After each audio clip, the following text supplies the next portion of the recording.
right, welcome to episode 2 of LSQ. Hi, it's me, your new pal Jenny Eliscu.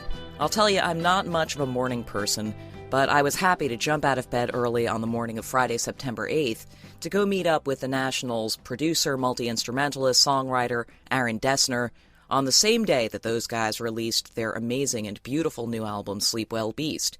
Since we recorded the conversation you'll hear in this episode of LSQ, that album was nominated for a Grammy Award, a beyond well-deserved nomination, in the category Best Alternative Music Album.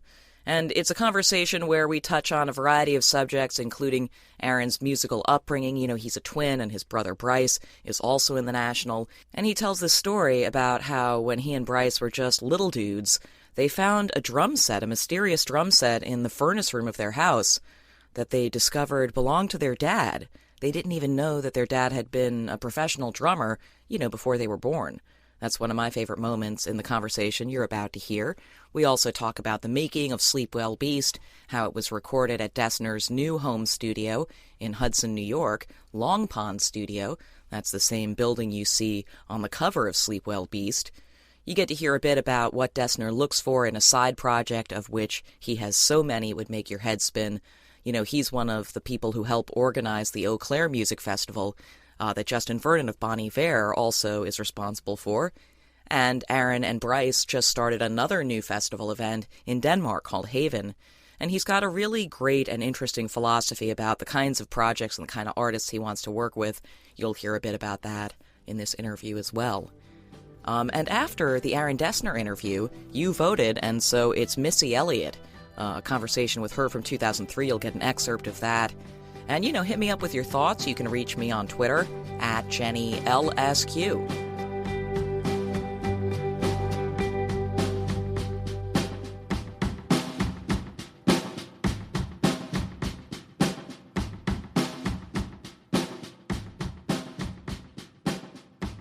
Thank you so much, Aaron Dessner, for joining me on the LSQ podcast. Thank you for having me. I want to acknowledge right off the bat that this is the day that Sleep Well Beast comes out, and so, fuck. Happy album release day, dude.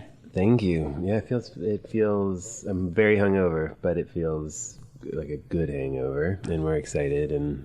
But fortunately, I feel like we've been doing this long enough that we're pretty relaxed. We don't get stressed out about TV we used to get nervous about these things, or nervous about what critics would say, and not that we don't care, but I think it's like we're sort of a little bit like we've just been doing it for a long time now, and we kind of just, if we feel strongly about something, we know it's good and have the right kind of feeling about it. There's a certain confidence, or just content or something. We're kind of relaxed right now, so we're drinking too much, but in a good way right now. And then it turns. Yeah. Fast forward to 15 months from now, somewhere in Europe. We're not playing an encore in Moscow. Which actually happened. But what was the album by the National that felt like the most significant moment of release for you? I mean, this album, Sleep Well Beast, definitely feels like it was a different process, and it was, I hear more of everyone in it. Like, I feel like it's more of there's more of a synthesis of everyone's, like, fully, like, functioning on all cylinders or something. There's kind of, like, we put a lot more, it's less of a compromise, I guess. But even when the first record came out in 2001, and I remember Brandon Stossoi, who lived in Buffalo at the time, he booked us to play in an art gallery up there, and it was our first show, I think, outside of New York. We drove up there, and he wrote for the local paper, and it was the first time anyone wrote about us also, and he was already like an eloquent writer, and that was definitely, we all looked at each other like, holy shit, we're like in the paper. And it was just, I think it was the Buffalo Art Voice or something, but and weirdly, like, those, every time somebody takes time and listens to something you've made and reflects about it, or your fans tell you, like, when the record comes out, that's what we're mostly thinking about, is like, just, we're excited that our fans have this on headphones and are like, listening to it, and there's just, it becomes this more communal thing where the music takes on a larger meaning or something than just our little corner where we're like obsessing over details and stuff. So, but yeah, this one, I mean, I could go on forever about it, but it definitely feels like a new chapter for the band in a good way. You know, it's like we feel a lot of freedom with it, and we feel that when we play it also. It's like there's a lot more space, and it's kind of a different feeling playing these songs. And what do you attribute that to? I mean, my brother and I have talked a lot about wanting to change the process and experiment more and sort of find a way to push the music. And I think Matt, everyone kind of has their own, like it's always been hard to blend these five guys and their like record collections into one thing or creative interests. But I think that there was like kind of a collective decision to sort of throw out the playbook a little bit. And it was partly me. Like I for years we'd made records in Brooklyn, first in my sister's attic and then in my attic, and then we built a studio in our garage, and so High Violet and Trouble Will Find Me made that way. But we would work with like Peter Cadis or different people that helped us with mixing and some production, but like basically we were just doing these records in very small confined spaces. And I've always been sort of the workhorse engine and originate a lot of the music, to begin with. And we would rarely, if ever, get together in a room and play. Because, I mean, at least since Alligator, the last time we actually did that was Alligator, because we didn't have a place to do it, and the garage wasn't big enough. And so we would build the songs like an architect, like we were, designing a house or something. We lay the foundation, and then there'd be a demo, and then people would play to it, but separately, and we would layer it, and we would kind of like construct these, and we would detail these compositions, and it was elaborate how we did it, but it wasn't like that, didn't leave a lot of room for spontaneity or for risks or sort of like accidents to happen. And I think that was the biggest change, is like this record was not made like that at all. It was a lot more playing in a room, because I built a studio up in upstate New York on this farm where I moved to, and it's big enough. It's like designed for the band, and it's a perfect situation for us to collaborate. But there's a lot of open, more experimental space, and also more sort of just interaction in the music, I guess. It almost feels, there are parts of it to me, I mean, obviously you recognize Matt's voice, and when Brian hits the drums, he sounds like Brian, and like the harmony in it is recognizably like us, I guess. But there's a lot about it that was quite different in terms of how it was made, and it's more reckless, and there's a lot more sort of experimentation that went on that we preserved, and we didn't clean it up, and we made, instead of making 20 songs and choosing 10, we made like 50 and chose 12. And so there's all these other songs also. Damn. So that are actually pretty far along, if not some of them are basically Yeah, I remember we were talking on email or something, and I was being a nudge and checking in. Yeah. How's it going with the record? Which I guess would have been just like at the beginning of this year or something. And I remember you saying that you had maybe twice as much, at least as, and that you were even thinking like, is there a double album? Is that a thing? I mean, to be honest, there is still discussion of like following this up with something, because the a lot of my favorite music, or everyone's favorite music, is not on this record actually, because it wasn't, not that we don't love this record, but I think there's a bunch of stuff that we did that was more sort of timeless, like the first time we've ever recorded in a room and it sounds done, just what we played in the room. And I don't know why, it was like a certain batch of ideas where they're basically rock songs, but it was exciting and refreshing to also play a bunch of stuff that was just like the band in a room. And it actually, because usually that sounds pedestrian when we do it, or just sort of like bar band or something, but a bunch of this stuff felt really like evergreen, and kind of there was this wind blowing through it. And we had a word for it, or a phrase, we called it razor lemon, because it was like tasty. High Violet was loose wool, and this was razor lemon because it's like a bright sound. I was going to ask you about loose wool. Yeah, loose wool is like woofy, the thick like woof of Terrible Love, and this razor lemon is this kind of like bright, and it's like, Lenny Kravitz's Stratocaster or something. No, I'm just. But you're saying that there's an abundance of songs like that, the Razor Lemon vibe, that are in this group of songs we haven't heard yet.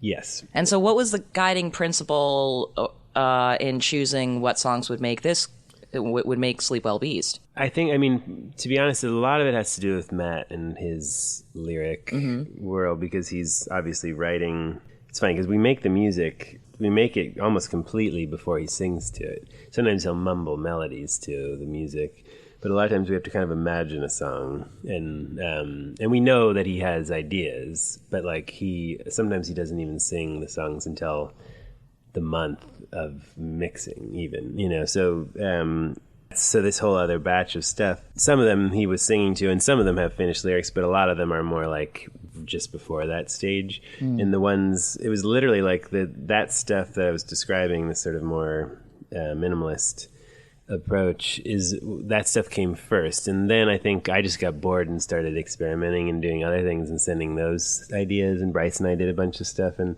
then Matt, he probably literally, it was because he opened a folder of ideas, and then he just, the more recent ones that he had received, he worked on those first, you know. So it may come down to that, but I also think this group of songs just emerged as like a cohesive thing, and they, obviously it's diverse, but there's also something, in some ways thematically, I think lyrically it worked well. It was like this kind of narrative, and there's a lot of continuity to it. So I think, and there's Razor Lemon on Sleep Well Beast, though, is there? I mean, in a way, like the sort of like bright direct that, you know, my guitar solo on The System is like. But that's, in a way, that's more Keith Richards. Razor Lemon's a little more George Harrison, I guess, or something. Oh, so. Nice. First we're aping Keith Richards. My favorite George. Yeah.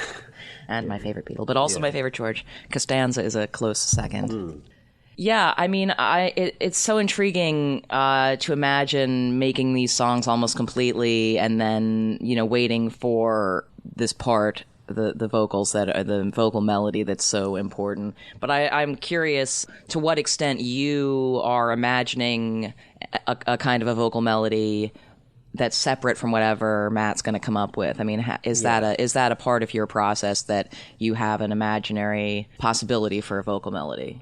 I mean, it's always the case that I'm singing along to what I'm writing, like not in any specific grand way where we have lyrics and I'm sending him specifically the idea, although sometimes I'll sing whatever I hear just as a departure point for him. But I think over the years of working with Matt, I've realized there's certain tricks and just certain ways of working that I know he responds to, because we write a lot of music, and a lot of it he doesn't write to because he just doesn't hear something or he doesn't like it or whatever. But he tends to respond to certain kinds of like voice leading and close intervals and like slow changing. He doesn't like radical chord changes. Usually it's more like these kind of not drones, but like there's just subtle shifts in the harmony. It's like, but he works, I think it's better that he comes at it from a totally different place, because he doesn't play instruments. And a lot of times what he finds, it's more interesting than what I would compose or sing, because I'm kind of caught in the sense of harmony, you know, like playing the music and sort of understanding what it's doing. I might choose something that makes sense to me or is beautiful, and like I'm excited about it. But like when he's almost like this raw force or something colliding, right. And he's become quite musical over the years. So now he does hear things, he'll suggest things musically, and he'll like mess with chord progressions sometimes, or he'll just like cut stuff out. And I would imagine just also being out of New York City, out of the space you'd been working in here in Brooklyn, and in a whole new space that, as you say, was constructed for the purpose of this band working there, but also just somewhere quiet upstate. I mean, do you think that helps kind of just shift your perspective or open up the parameters on it? Yeah, I mean, I moved from Brooklyn to upstate New York almost 3 or 4 years ago, I guess 3.5 years ago, and I'd lived in Brooklyn since the late 90s, since 98, I think, and so the band until very recently, and so it has been a big shift. Like the first thing is like everyone's spread out around the world. I've been living half the time in Copenhagen, and my brother lives in Paris, and Matt lives in LA, and Brian went back to Ohio, and Scott lives in the North Fork of Long Island. So like for us to actually be a band and make music together, we needed somewhere to gather. And I also I've just loved the idea of having a more residential sort of studio. So I bought this tiny old farmhouse, sort of 2.5 hours north of the city along the Hudson River. That's like from the 18th century. It's like, I lived there for a year before doing this project, and I realized there was an old barn along this long pond. And we took it down and basically I sort of like indulged myself and like built my dream studio. And that's the cover. That's on the cover of the record. Is that? Yeah, and it was kind of Matt's idea. I think it was important to him because it was I think for him, Long Pond, the studio, it was designed. We kind of like talked a lot about how we wanted it to feel and like how we wanted to work there, and no control room, and everyone being able to stay there, and and it just worked out so well. And it's such a Matt will come he'll come from 3 or 4 weeks and literally not leave, not even go to a coffee shop or something. He'll just and he's wandering around. He makes fires at night. The beard gets longer. Yeah, and he listens to you see the coyotes like drinking from the pond at night, when the sun's going down, and you see like wild turkeys, and you see bobcats, and it's just deer, and he's like, he kind of grew up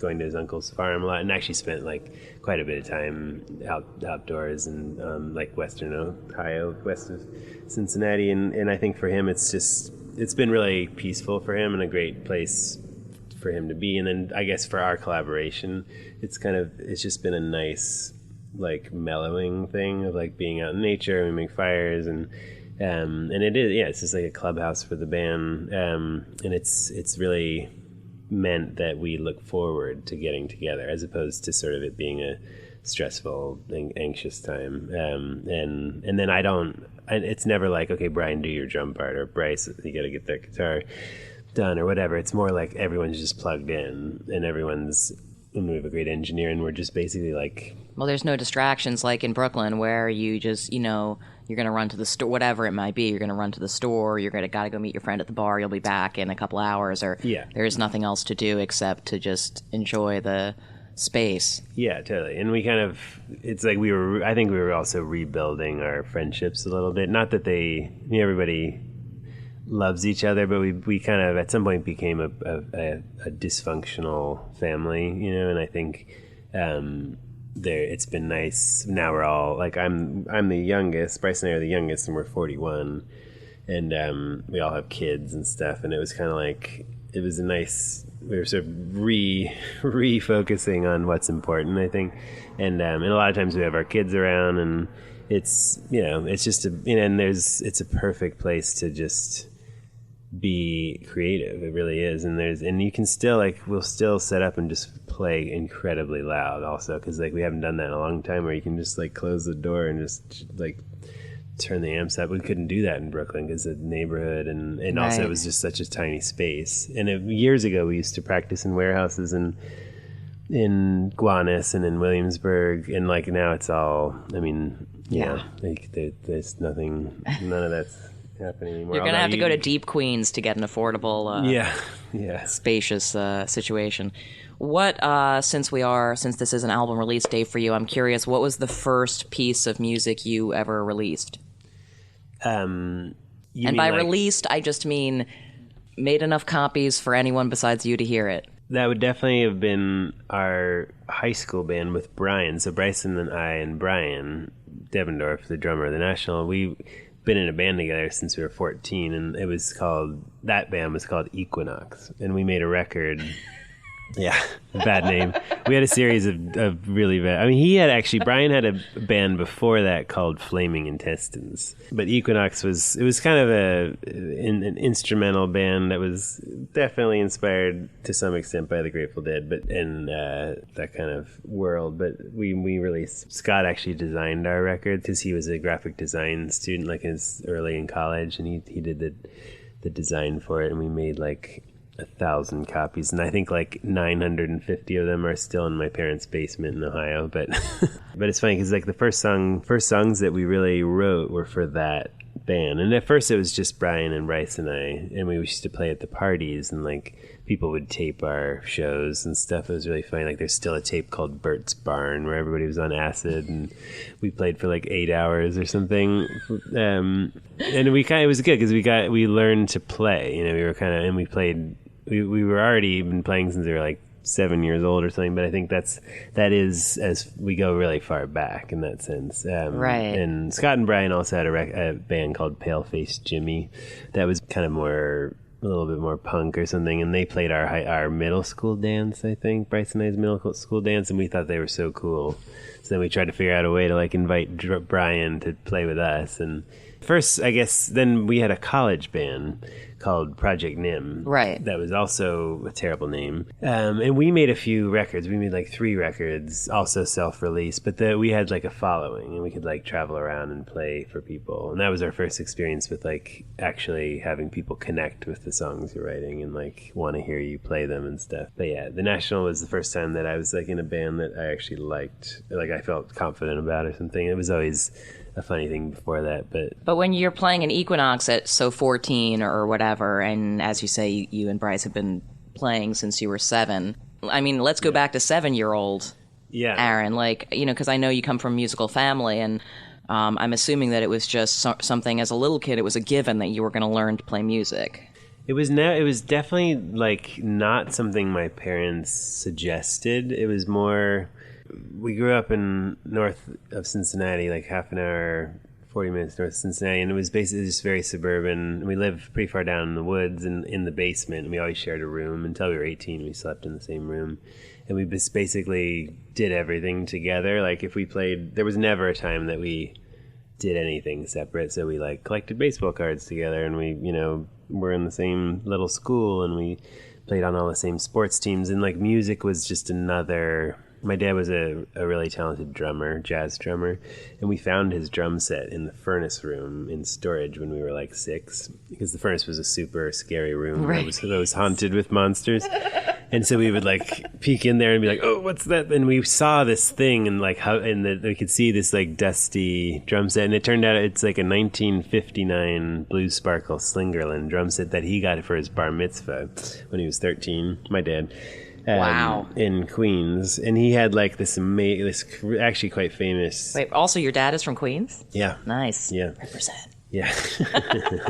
Anyway, so that we saw that drum set, and like and then he came home from work, and we were like, "What's that? Like, what is that in there?" And he pulled it out. I remember because at some point when he was in his 30s, he quit playing music. Okay. And got a real job to support his family, and he pulled it out and like tuned it up and set it up, and like then he played, and he was like very. You know, he's like an old school drummer and had amazing training and just very gifted. And he like totally blew our minds. And so then I immediately started learning the drums. And took Was that how lessons. you found out that he'd been a drummer? Yeah, we had no idea. So, I mean, and what was his vocation that he'd replaced drumming with? Just like office jobs type. Yeah, thing. like I don't even know what you call it. Like he was like anyone else's dad who went to work, and then you peek in the furnace room and there's a dusty drum kit, and you're like, Dad. Yeah, that's awesome. Yeah. Did it blow your mind? I mean, did you start to see him differently after you saw him play drums? Totally. And like it was fun to realize that. And then so I started learning the drums, and my brother actually oddly was learning flute at that time. It was kind of like I got to play the drums and make a racket, and he was learning flute. But then one day we took all of our baseball cards and pawned them at a pawn shop for a guitar and a bass. And then we brought it home, and then we actually got my dad to play with us as we started learning. And would you and Bryce just trade off with the guitar and bass, or? I played the bass at first, and he played guitar, and then very quickly we started both playing guitar. But I am like originally a bass player, and I then studied upright bass, and he studied classical guitar, and we kind of went to we would go to day school, and then we would go to conservatory, and it kind of got more intense when we were teenagers. But my dad would like come to school sometimes he would come to school for the high school, what do you call that? Like when the there's like a big address or like Right, everyone's gathered and the assembly, high school assembly, and he would play, like we would set up and play with him like a song, and he would do like an insane drum solo, and he'd like show up in his suit, and people thought it was hilarious. But there's video of it. That's actually, I gotta find those videos because it's pretty amazing. Like he just comes in and we like kind of we would play like Oye Como Va or something. And he would like do an insane drum solo, but that's kind of when we started. But it was always, I think, it was never like, oh, we're gonna be musicians. It was always like something we did because we liked doing it. Bryce and I have this thing where we sort of feed off each other, and we're once we had guitars in our hands, literally like they wouldn't leave our hands for like 10 years or something, you know. And then we'd be at school like practicing without the guitars and like looking at each other like, doing riffs and stuff. And so then you guys sort of were the ones who put yourselves on the more ambitious path of getting training as musicians, as opposed to just having it be like you jammed and you figured it out by playing. I mean, the idea of like doing conservatory stuff, that was something that you guys decided like, yeah, let's get real good at this shit. We sort of had both, because my sister's 3 years older, and her, like, she was a total like sort of goth punk. Like she went through many phases, but like she was dating a lot of some guys that were in kind of cool Cincinnati bands like Blizzard 99, and then she dated this guy Brad who was in this band called Soda, and they would come, and that was during like already like Brainiac was around, and there was this band Throneberry, and like those guys would come around and play with us, and they would teach us like Minutemen songs, and like, you know, we would play like Firehose songs, and kind of like we were sort of playing that kind of stuff, but then we were also still into like our dad's music and the Grateful Dead, and like it was that time when the Dead were still touring, and we were still like kind of in that sort of way of thinking, and we got to see Jerry was still alive. Jerry was still alive, and like we got really into like, obviously, you know, as everybody knows, the Day of the Dead, like we were big fans, and he could play, and we sort of like, we were always intellectually curious, and we couldn't understand how he could play like that, because he was like, we saw him play with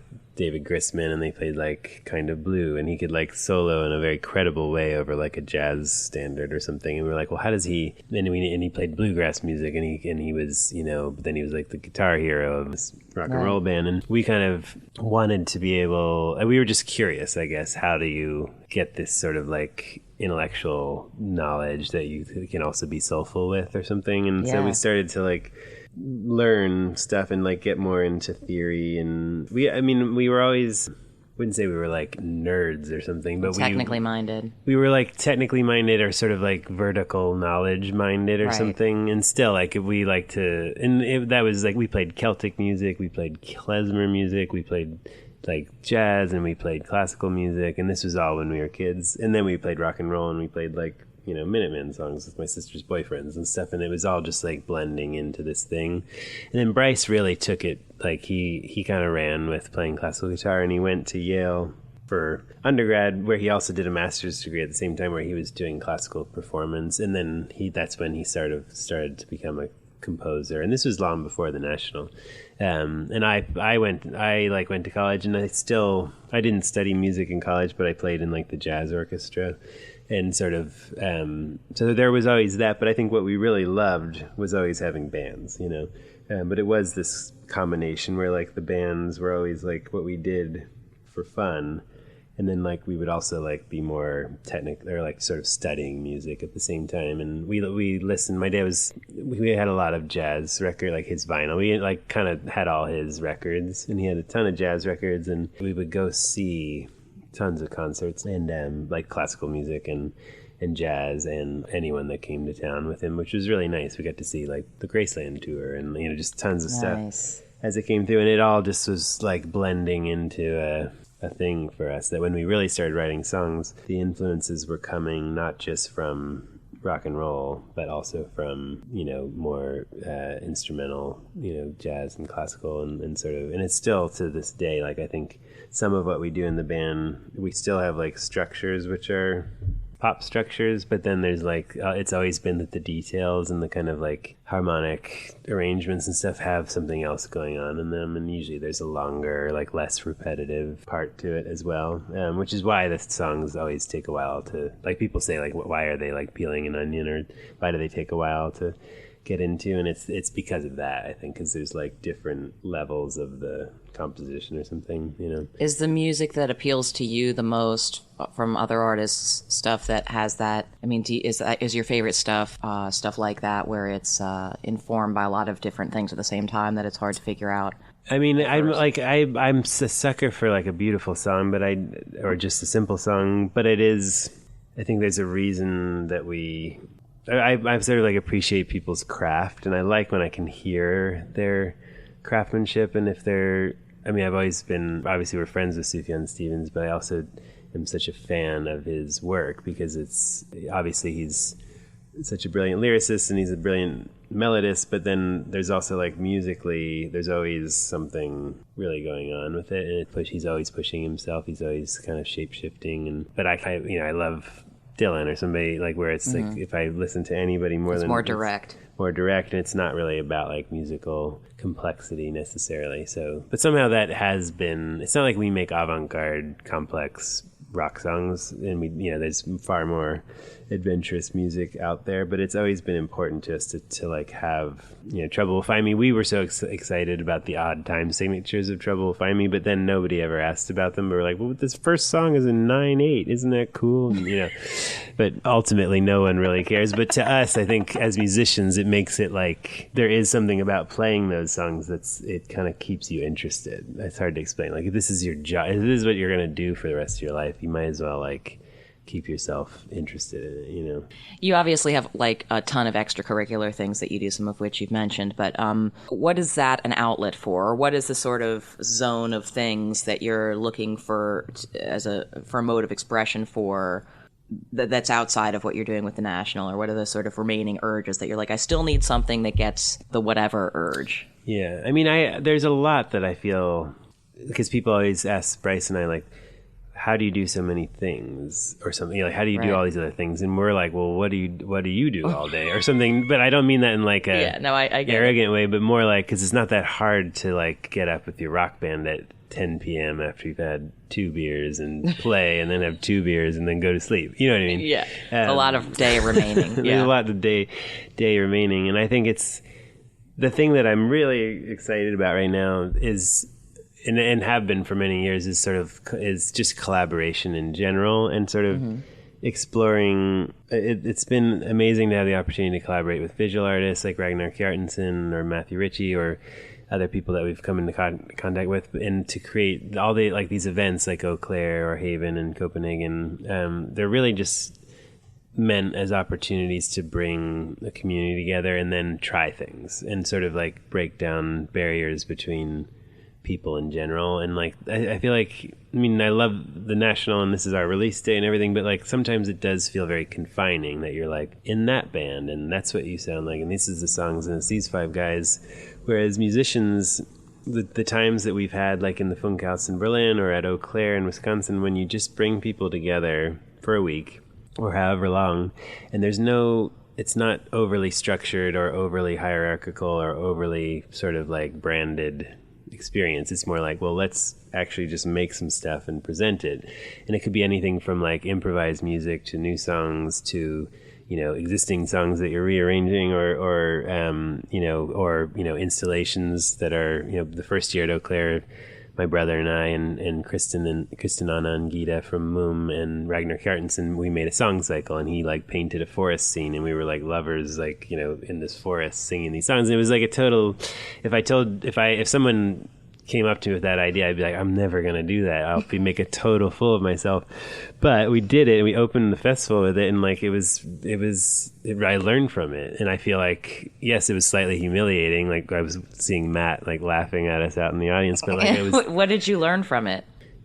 It was a great experience to just say, yeah, we're going to write this thing and we're going to go, yes, the National's going to play it later, but we're going to get up and do this thing, at noon or whatever. And like this year at Eau Claire, Justin and I did that where we, we're actually working on a bunch of things together right now, songs, and we just got up and they're totally unfinished. And we just got up and played them, and sound checked in front of people and just, kind of present works in progress. And you learn from that. And it's kind of, so the more I can do that kind of thing and also give other people the opportunity to sort of collaborate with people they might not be able to reach normally. And sort of, I feel like music needs to have more of this kind of like sustainable, localized communities where it's like people helping each other finish things, people giving each other raw material, getting away from like, this over-polished, over-marketed, branded thing. And I'm saying that on the day that our,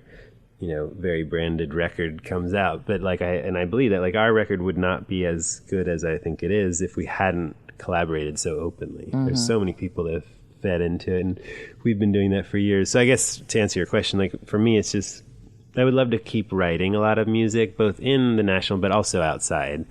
And, to have the opportunity to maybe, make songs like making songs with Justin or making songs with, like I've gotten to produce, I'm using quotes, quote unquote, produce records. But to me, it's not really, I don't really believe so much in that word produce. To me, it's more just like collaboration. And I'm learning as much from whoever I'm recording or working with as they might gain from working with me, and that's a way to grow. So, and in a way, like I kind of would love to move away from that word in general and just have it be more about like making stuff, Yeah, it's more about like, because you like now, if I don't make any new music for the next 18 months or whatever, because the National's on tour with Sleep Well Beast, I will atrophy in some way creatively. Mm-hmm. And this has happened before to us. Like we're like Alligator and Boxer. We were just touring like madmen, and we wouldn't have the opportunity really to like be developing ideas. And then we would get home and like crash and burn, and then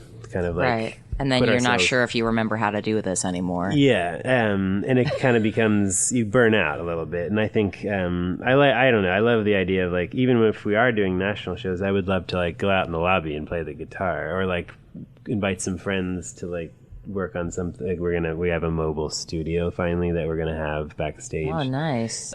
The kind of thing you're talking about also is a reminder of balancing the emphasis between having the joy you take from doing it be purely about the audience's reaction, that drug of approval from an audience, and having it be more about, again, the process, the feeling of playing with each other with or without anyone there to react to it. Yeah, for sure. I mean, I think it is a drug of like the adulation or that kind of energy. For us, we have this amazing connection with the audience because like a lot of these songs, the emotional thing about the songs, like there is a communal catharsis that happens at our shows, which is beautiful, and you feel it. But then if you can mix that up with like other things that are happening somehow, and I think that's the idea. We did it. We've started to do this, and I think the more that we can create that kind of opportunity, whether it's like playing in venues where there can be other performances that happen earlier, or playing in venues where it's easier to have collaborators join us and stuff, and like changing the kind of the framework for it. So I think we're all thinking about that. But I think for now, it's like we made this record. It's really fun to play, and we're also we realize we don't have hit songs, so like we can kind of play any songs from our past. So, I mean, it used to be that we thought we had to play a certain, you play your new record or some of it, and then maybe people want to hear like Blood Buzz or whatever.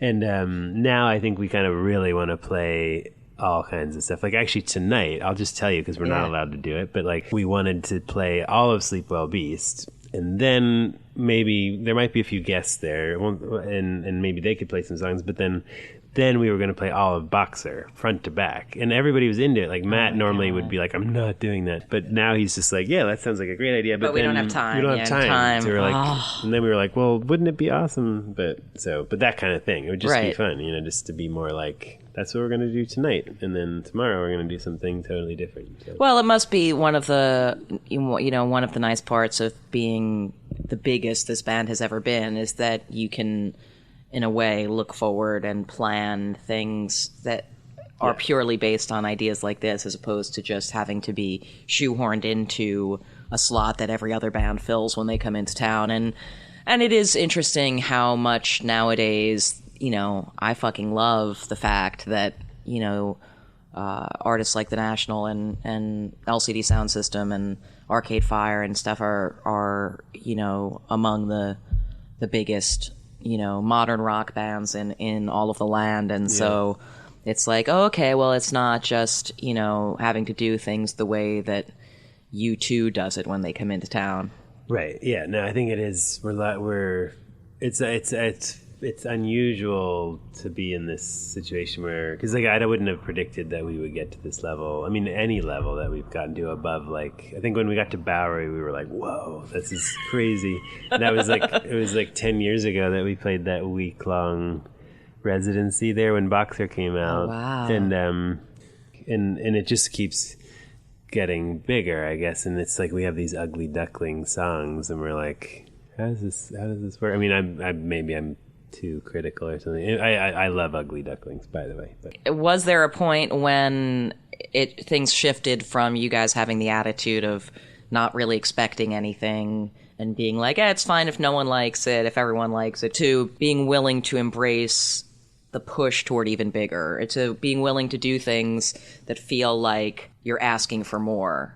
That makes sense. Yeah, I think when after Boxer and when we made High Violet, that was when we were really in the mode of we're just going to keep our head down, and we knew that we had to play great shows to earn the fans that ultimately we were never having. There was never much media support or other than someone like you, much radio support in a mainstream way. Now there's more, but it used to be that we didn't benefit from that. So if we were going to get bigger and kind of earn that right, it was purely based on the songs and word of mouth and playing good shows, and we built a team around ourselves, especially with video and lighting and sound, that was capable of presenting the national in a bigger way.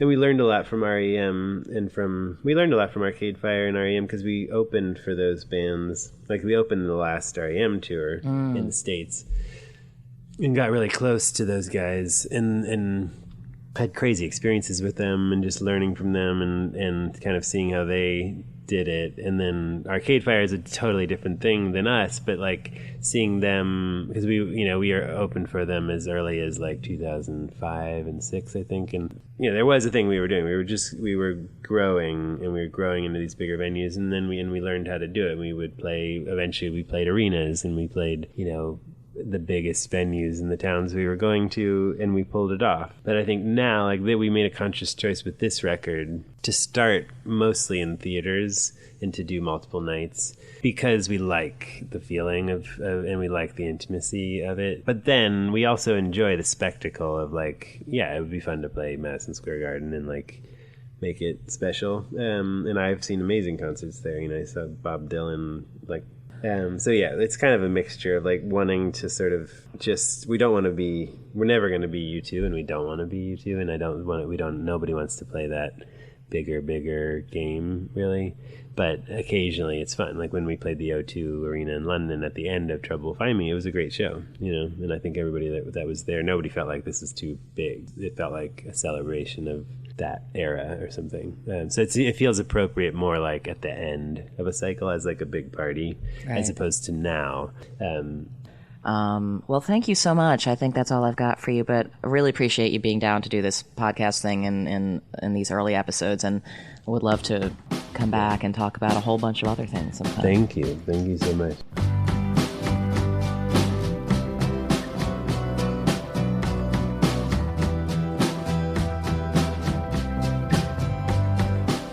Fascinating dude, and a guy whose attitude toward collaborating as being an enterprise that should be free of ego, I really appreciate that. And I love that he's making more and more opportunities in the world for artists to do just that.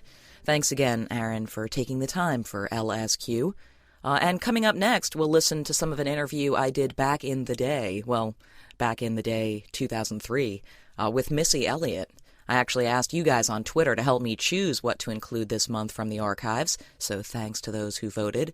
And if you're new to the LSQ podcast, the idea here is that I've been interviewing artists since the 90s, and I've got a lot of interesting stuff in my archive, and I'll be playing a little bit of it in each and every episode. So for the interview that includes this excerpt you're about to hear, I met up with Missy Elliott here in New York in fall of 2003 to interview her for Rolling Stone.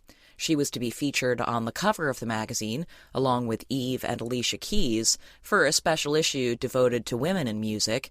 And I'll actually post a photo of that cover and of the entire Q&A over on Instagram. You can find me there at Jenny Eliscu. It's worth noting that in 2003, Missy Elliott had become one of the most in-demand producers in music and had already worked with heroes of hers like Janet Jackson and Madonna. And so that's where our conversation began. I asked her what had been the most surreal moment so far. I have to pretty much say to myself, like, man, Madonna was somebody that I watched on TV and swore up and down. Well, I put on all them belts and those gloves and started singing like a virgin in my room. You couldn't tell me I wasn't the Black Madonna. It was like, that's how I was going down. And then, you know, Janet, from Pleasure Principle to Rhythm Nation, it was like, I went through a Janet Jackson period. I went through a Michael Jackson period. I went through singing all of Whitney, Saving All My Love for You, and everything else, and trying to hit notes like Mariah. So it was like, to get those phone calls, I never got adjusted and just felt like, okay, oh, Mariah called me today, or oh, Whitney called me. It was always, for each one of them, like, wow. So it's no one set thing, because constantly things happen, and I'm just still in groupie mode. When someone that established calls and wants to talk to you about, you know, presumably about working on a song or something, is that the kind of thing you prefer to working maybe with a new artist? I mean, or is, like, when there's someone who everybody has such a definite opinion of, like, who Michael Jackson is or who Whitney is or whatever, you have to come in and do your thing and keep true to who they are, keep true to who you are, and, like, try and do something different with them. You know, the good thing about each of the artists that I've worked with, I think they pretty much let me do my thing. It was like, I knew it would be a limit, but it wasn't really like a limit like that. It was just, let's do a record that's hot, and they did it. It never felt like, okay, you know, this is Mariah, so I don't want to give her like this hip-hop track because she's used to this big ballad. It was like, whatever I gave them, I would have gave myself. Right. And so I felt like they allowed me to still be me, because I didn't have to come out and give them a huge ballad, or I didn't have to come out and give Janet an escapade record. Right. The records that we done together were records that I would have sung myself. Right. Have there been people over the years who you've turned down for whatever reason? Nah. You know, because I'm good at, I got the gift of gab. I'm good at, you know, making somebody believe this is what's hot. Like, look, even if they wasn't to get it, it's like, by the time I'm done, they'd still be saying in their mind, like, I don't know, but Missy says it's hot, so let's see. Like, so for the most part of it, I just think that's what make them believe in what I do, because I'm confident about it. Like, I'm telling you, this is what music is missing. Like, when I was in a session with Janet, I was like, look, we just sat down and started talking about music, and I was like, I'm going to do a record like this, because this is what music need right now. Like, everything is so whatever. Like, we need that back when the kick was just hitting back to back. It was, you know, just one beat that constantly, the drive was this. And when I listened to those old records, like old disco records, that was like the drive. And I said, that's where we're going to have to go, because we go anywhere else, we going to lose them. What's the best advice you ever got? Mary J. Blige has given me a lot of advice. You know, don't change what I do. Do me, but don't ever come out of that, because people, you got to remember, people love you for who you are. And if everybody else go and change to something else, you don't have to change that way, because people love people. You have become Missy Elliott because people love what you was doing. You know, being kind to people too, because it's so easy to get at a certain status, and we have so much power at that status that You got fans out there that love you. You got people that may work on the set of your video shoot that's just excited to be there because they love you. So you try to be kind to people, and you try to be kind to people anyway, because that should just be instilled within you, but you be kind to people too, because you never know when you're going to need somebody, you know. And that's pretty much the things I learned.